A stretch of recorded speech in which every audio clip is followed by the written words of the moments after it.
लक्ष्मण बंधन में। जब हर्षोन्मत्त वानरों का तुमुलनाद सुनकर रावण को आश्चर्य हुआ और आशंका ने उसे आ घेरा। उसने तत्काल मंत्रियों से कहा, वानर सेना में इतना उत्साह कैसे आ गया? मेघनाद ने तो राम और लक्ष्मण का वध कर दिया था। शीघ्र पता लगाकर बताओ, इसका क्या कारण है? कहीं भरत तो अयोध्या से विशाल सेना लेकर नहीं आ गया? आखिर ऐसी कौन सी बात हुई है जो वानर सेना राम की मृत्यु का दोहक भी भूलकर गर्जना कर रही है? तभी एक गुप्तचर ने आकर सूचना दी कि राम और लक्ष्मण मरे नहीं हैं। वे नागपाश से मुक्त होकर युद्ध की तैयारी कर रहे हैं। यह सुनते ही रावण का मुख फीका पड़ गया। उसने क्रोधित होकर पराक्रमी धूम्राक्ष को आज्ञा दी, हे वीरश्रेष्ठ धूम्राक्ष, तुमने अब तक अनेक बार अद्भुत पराक्रम प्रदर्शित किया है। तुम सहस्त्रों वीरों को अकेले मार सकते हो। एक विशाल सेना लेकर जाओ और राम लक्ष्मण सहित शत्रु सेना का वध करो। रावण की आज्ञा पाते ही शूल, गदा, तोमर, भाले, पट्टिश आदि शस्त्रों से युक्त राक्षसों की विशाल सेना लेकर धूम्राक्ष रणभूमि में जा पहुंचा। इस विशाल वाहिनी को देखकर वानर सेना घोर गर्जना करती हुई उस पर टूट पड़ी। धूम्राक्ष कंकपत्रों वाले तीक्ष्ण बाणों से वानरों को घायल करने लगा। वे भी राक्षसों के वार बचाकर बड़े बड़े शिलाखंड ले आकाश में उड़कर उन पर फेंकने लगे। आकाश को उद्यत राक्षसी सेना को अपने प्राण बचाने कठिन हो गए। फिर भी राक्षस सेना का एक भाग अपने प्राणों की चिंता न करके बाणों, त्रिशूलों आदि से वानरों का लहू बहा रहा था। चारों ओर रक्त की नदियां बहने लगी।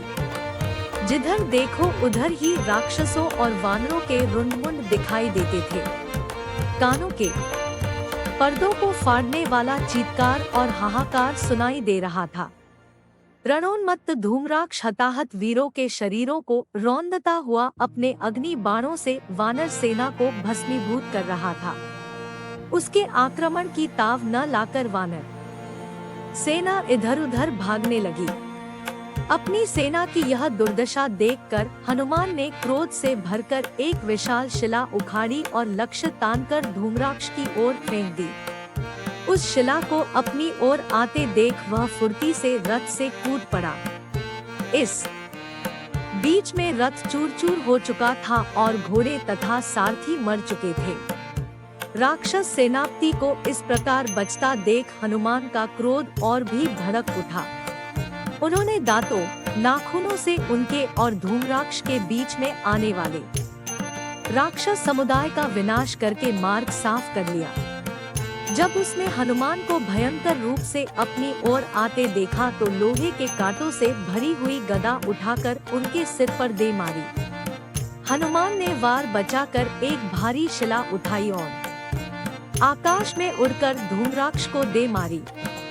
इससे उसके शरीर की समस्त हड्डियां टूट गईं और वह पृथ्वी पर गिरकर यमलोक सिधार गया। उसके मरते ही राक्षस भी भाग छूटे। रावण ने जब धूम्राक्ष की मृत्यु का समाचार सुना तो वह क्रोध से पागल हो गया। उसके नेत्रों से चिंगारियां निकलने लगी। उसने वज्रदंष्ट्र को बुलाकर आज्ञा दी कि वह राम लक्ष्मण तथा हनुमान सहित वानर सेना का वध करके अपने शौर्य का परिचय दे। वज्रदंष्ट्र जितना वीर था उससे अधिक मायावी था। वह अपनी भीमकर्मा पराक्रमी सेना लेकर दक्षिण द्वार से चला। युद्ध भूमि में पहुंचते ही उसने अपने सम्मुख अंगद को पाया जो अपनी सेना के साथ उससे युद्ध करने के लिए तत्पर खड़ा था। वज्रदंष्ट्र को देखते ही वानर सेना किचकिचाकर राक्षसों पर टूट पड़ी। दोनों ओर से भयंकर मारकाट मच गई। संपूर्ण युद्ध भूमि रुंडमुंडों, हताहत सैनिकों तथा रक्त के नालों एवं सरिताओं से भर गई। रक्त सरिताओं में नाना प्रकार के शस्त्र, कटे हुए हाथ तथा मस्तक छोटे छोटे द्वीपों की भांति दिखाई देने लगे। अंगद तथा वानर सेनापतियों द्वारा बार बार की जाने वाली सिंहगर्जना ने राक्षस सैनिकों का मनोबल तोड़ दिया। जब उन्हें अपने चारों ओर राक्षसों के कटे हुए अंग दिखाई देने लगे तो वह अपने प्राणों के मोह से रणभूमि से पलायन करने लगे। अपनी सेना को मरते कटते और कायरों की तरह भागते देख वज्रदंश दुगने पराक्रम और क्रोध से युद्ध करने लगा। उसने तीक्ष्णतर बाणों का प्रयोग करके वानरों को घायल करना आरंभ कर दिया। क्रुद्ध वज्रदंष्ट्र के भयानक आक्रमण से पीड़ित होकर वानर सेना भी इधर-उधर छिपने लगी। उनकी यह दशा देखकर अंगद ने उस राक्षस सेनापति को ललकारा, वज्रदंष्ट्र, तूने बहुत मारकाट कर ली, तेरा अंत समय आ गया है। अब मैं तुझे धूम्राक्ष के पास भेजता हूँ। यह कहकर अंगद उससे जाकर भिड़ गए। दोनों महान योद्धा मस्त हाथियों की भांति एक दूसरे पर प्रहार करने लगे। दोनों ही रक्त से लथपथ हो गए। फिर अवसर पाकर अंगद ने तलवार से वज्रदंष्ट्र का सिर काट डाला। अपने सेनापति के मरते ही राक्षस सेना मैदान से भाग खड़ी हुई।